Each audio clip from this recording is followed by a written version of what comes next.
LT grade की तैयारी करने वाले सभी दोस्तों को पंकज ओझा का नमस्कार। दोस्तों आ गया हूँ आप सबके सामने जॉन कीट्स की famous poem ode on a Grecian urn का 5th स्टैंजा लेके। आइए देखते हैं दोस्तों, ये बहुत ही ब्यूटीफुल पोम है और अगर आप इसे ध्यान से देखेंगे तो यकीन मानिए आपको बहुत अच्छा लगेगा। आइए देखते हैं। ओ एटिक शेप। एटिक मीन्स यूनानी, एटिक मीन्स ग्रीसियन। एटिक का मतलब हो गया एथेंस से, यहाँ देखिएगा, एटिक का मतलब हो गया एथेंस से, एथेंस का मतलब हो गया ग्रीक से। ग्रीक को हिंदी में क्या कहेंगे? यूनानी।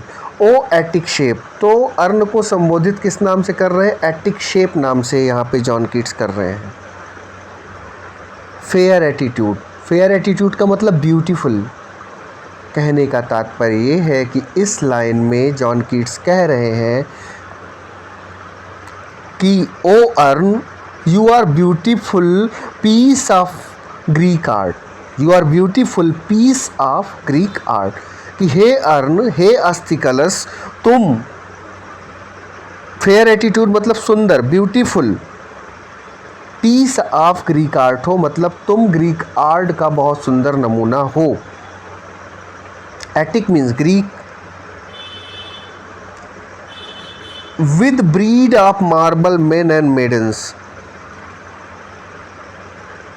यहाँ देखते हैं, with breed of marble men and maidens overwrought with forest branches and the trodden weed, with breed of marble। breed मतलब कोई भी चीज़ बहुत ज़्यादा एक दूसरे में गुथी हुई हो। अब मार्बल men and maidens, कहने का मतलब ये है कि जो अस्थि कलश है उस पे कई सारे चित्र उकेरे गए हैं, उसी में आपस में बहुत ज़्यादा गुथे हुए हैं। ब्रीड मतलब आपस में बहुत ज़्यादा मिंगल अप होना, गुथे हुए होना। Breed of marble men and maidens, मनुष्य। अब किसके किसके चित्र हैं? मेन के चित्र उकेरे गए हैं, मेडन्स के चित्र उकेरे गए हैं मतलब पुरुषों महिलाओं के। ओवररॉट मतलब डेकोरेटेड, डेकोरेट किए गए हैं मतलब अर्ण को मार्बल की बनी अर्ण को किन किन चीज़ों से डेकोरेट किया गया है। मेन की पिक है, मेडन्स की पिक है।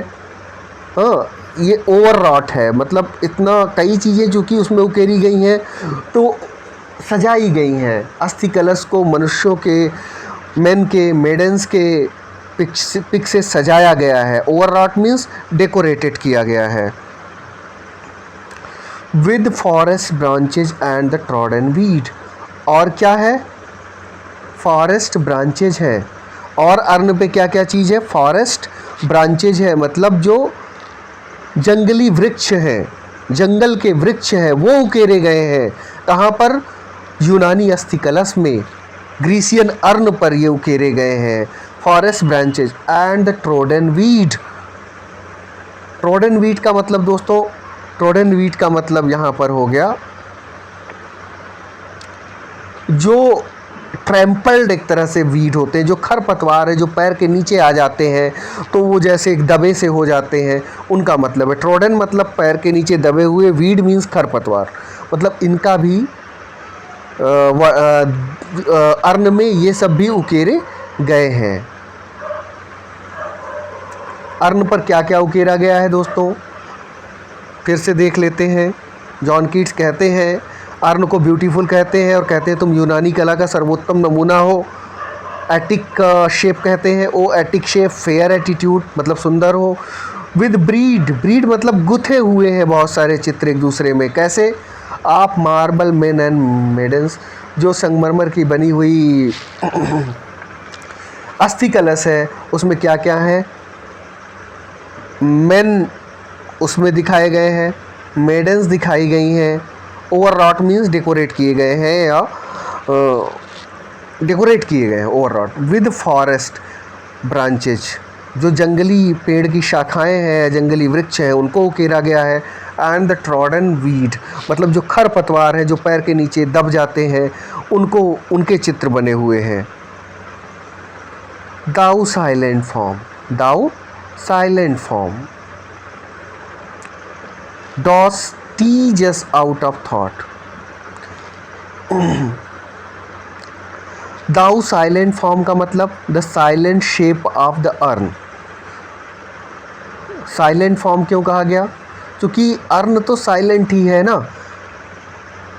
ब्राइड ऑफ क्वाइटनेस है, शुरू में ही हमने देखा है, शांति की दुल्हन है, ब्राइड ऑफ क्वाइटनेस है। Thou silent form, dost tease us out of thought means the silent shape of the urn baffles and confuse our mind. Does tease मतलब यहाँ पे बैफल करना, यहाँ पर चूँकि पोइटिक लाइसेंस होता है, टीज का मतलब यहाँ बैफल कर देना, कंफ्यूज कर देना है, आउट ऑफ थॉट। किस चीज़ से?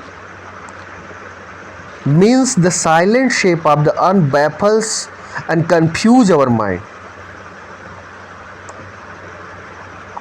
Out of thought. जो इतनी शांति है अर्न में, अस्थि कलश में, वो कई बार क्या करती है? कंफ्यूज कर देती है हमें, बैफल कर देती है हमें, ये कहने की कोशिश कही गई है। क्योंकि साइलेंट फॉर्म का मतलब शुरू में ही आपने देखा है, ब्राइड ऑफ क्वाइटनेस कहा गया, being silent it can not answer the questions of the poet. चूँकि साइलेंट फॉर्म है तो अगर दाउ साइलेंट फॉर्म, अगर क्वेश्चन भी करें जॉन कीट्स अर्न से, अस्थि कलश से, तो जवाब नहीं देगी, वो साइलेंट है, ब्राइड ऑफ क्वाइटनेस है। Does teach us out of thought, हमें कई बार बैफल करती है जो अस्थि कलश है, teach us out of thought, कई बार हमें बैफल करती है। किस लिए बैफल करती है?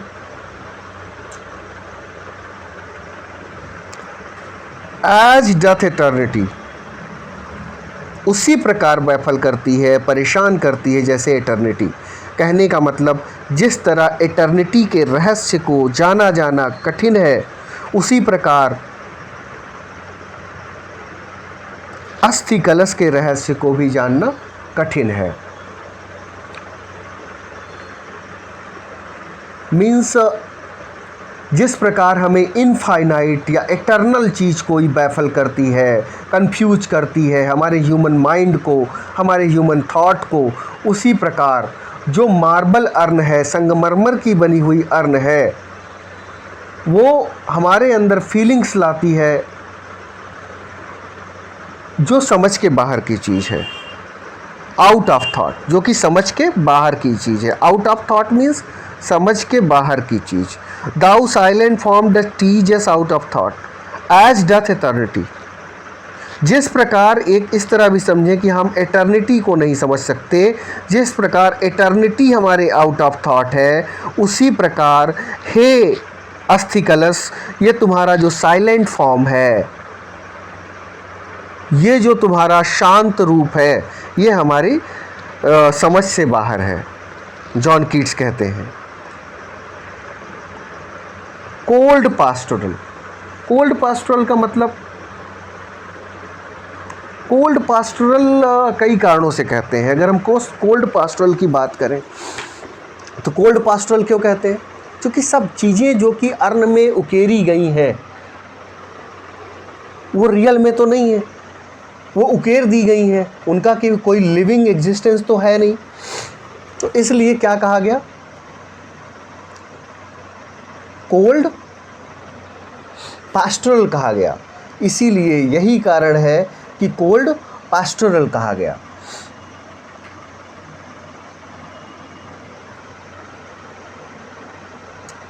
आगे चलते हैं दोस्तों। Cold pastoral, when old age shall this generation waste,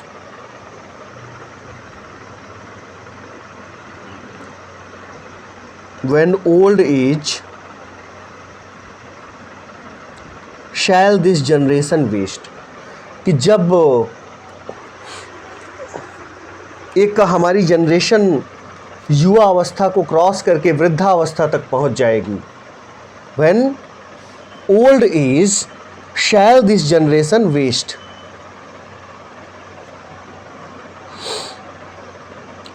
कि जब हम वृद्ध हो जाएंगे, हमारी उम्र बहुत बढ़ जाएगी, Thou shall remain in midst of other who। तुम ज्यों का त्यों बनी रहोगी। अर्ण को संबोधित करते हुए, अस्थि कलश को संबोधित करते हुए जॉन कीट्स कह रहे हैं कि Thou shall remain in midst of other who।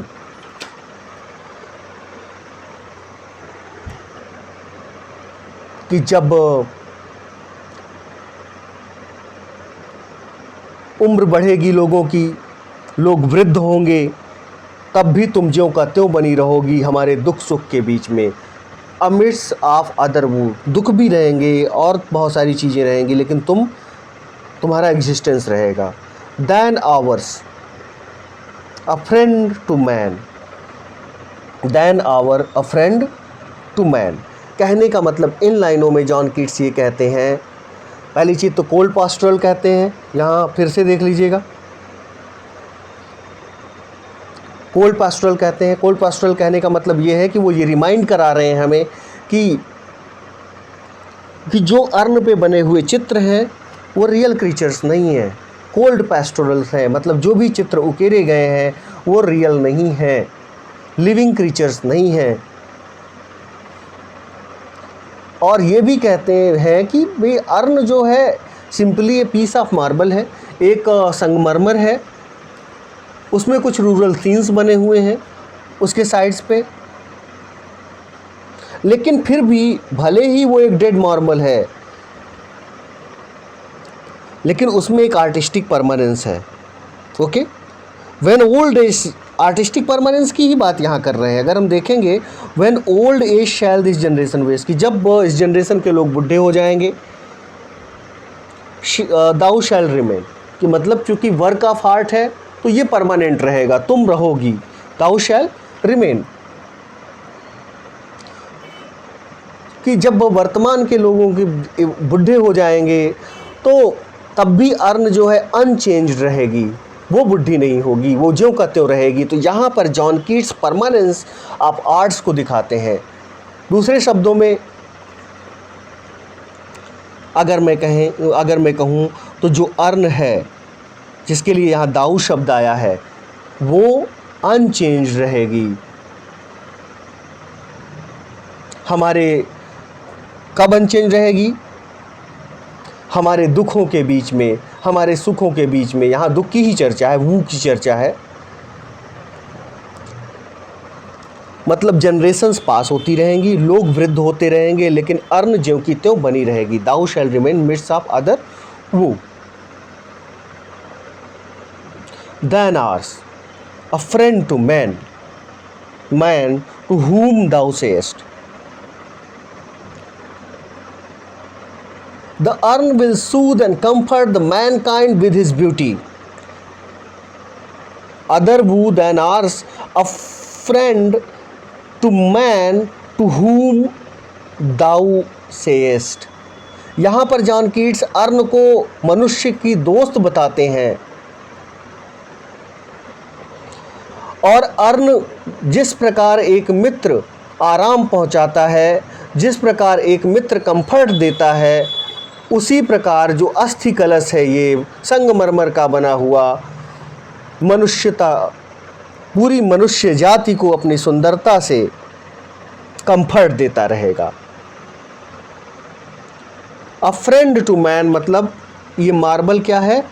मनुष्य की दोस्त है। टू whom thou sayest, दोस्त क्यों कहा? ये पिछले स्टेंजाज में पढ़ेंगे या इस स्टेंजाज में पढ़ेंगे तब समझ में आएगा। क्योंकि पहली चीज़ तो परमानेंट है, इंसानों की कई जनरेशन्स आएंगी जाएंगी, लेकिन ये जो अर्ण है, जो अस्थि कलश है, संगमरमर का बना हुआ अस्थि कलश, उसमें उकेरे गए चित्र ज्यों के त्यों बने रहेंगे। और जब ज्यों के त्यों बने रहेंगे और हमें कई चीज़ों का वो संदेश देते रहेंगे। हमें कई चीज़ों का passing generation, earn will Sood and comfort Mankind, जो कि सुंदर है अर्न, तो मैनकाइंड को वो आराम पहुंचाती रहेगी, सूद करती रहेगी, कंफर्ट देती रहेगी।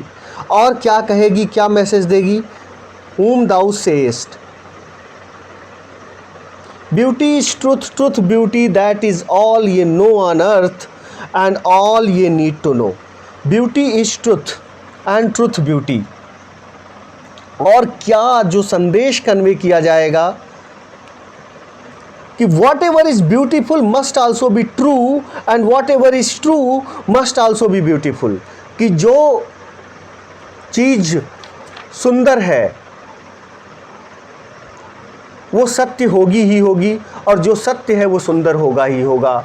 मतलब सुंदरता एवं सत्य एक समान है। सुंदरता एवं सत्य, beauty is truth, truth beauty means सुंदरता एवं सत्य एक समान है। इस संदेश को अर्न पीढ़ी दर पीढ़ी देती रहेगी, क्योंकि कई पीढ़ियां आएंगी जाएंगी, लोग वृद्ध होंगे, मरेंगे, लेकिन ये संगमरमर की बनी हुई अर्न, उस पे बने हुए चित्र कभी ख़त्म नहीं होंगे। ये आज की जनरेशन का दुख और है, कल की जनरेशन का वो वर्ड आया है ना, दुख कुछ और होगा, लेकिन ये अर्न हर चीज़ों की साक्षी बनी रहेगी और हमें सुंदरता का पाठ पढ़ाती रहेगी और ये बताती रहेगी कि सुंदरता एवं सत्य एक समान है। Beauty is truth, truth beauty, इसको मतलब समझ लीजिएगा, सुंदरता और सत्य एक समान है। That is all, that's all ye know on earth, that's all ye know on अर्थ।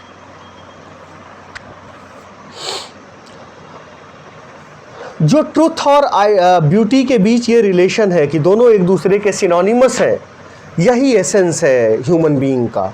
ये नो ऑन अर्थ, यही आपको इस धरती पे समझना है, यही जानना है, यही एसेंस है ज्ञान का। And all ye need to know, and all ye need to know. Truth and beauty is the essence of, for that human beings should know this is the sum and substance of all human wisdom. कि मतलब यही आपको जानने की ज़रूरत है। ये no, that is all ye know on earth and all ye need to no,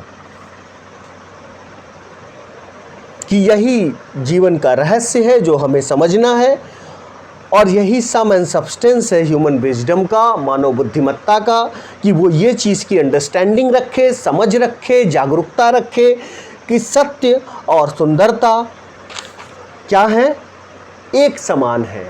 beauty is truth, truth beauty. कौन सा फिगर आप स्पीच है, आप मुझे ज़रूर बताइएगा कमेंट सेक्शन में। Beauty is truth, truth beauty, chiasmus या एंटीमेटाबोल।